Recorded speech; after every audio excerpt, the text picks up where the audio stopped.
Donc, l'exemple ici, c'est pour les opérations booléennes. On va devoir travailler avec plusieurs volumes différents, plusieurs corps différents dans la même pièce. Et là, après ça, on va faire des opérations. On pourrait ajouter, soustraire ou créer des intersections entre les différents volumes. Donc, si on regarde qu'est-ce qui est possible de faire, on peut assembler les volumes qui sont séparés, on peut les ajouter l'un à l'autre, retirer un volume d'un autre ou créer comme par exemple une intersection. Donc, si je clique sur intersection, je pourrais demander une intersection entre deux composants. Lorsqu'on fait l'aperçu, ce qu'il va me montrer, c'est, si je cache le corps principal, il va me montrer l'intersection des deux corps. Donc là, le cylindre et le rectangle, la combinaison des deux va me donner la forme qui est ici.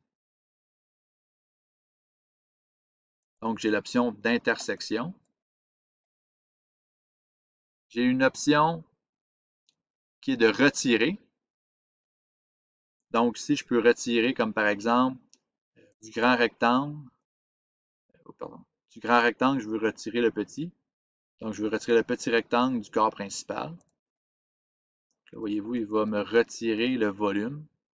C'est ce qu'on appelle une opération booléenne. C'est des soustractions et des additions de corps volumiques. Je pourrais faire la même chose ici. Je pourrais dire parfait. Je veux aller retirer le cylindre du corps principal. Je veux un aperçu. Voyez-vous, il va aller me retirer encore les deux volumes, les deux sections de volume qui sont en intersection.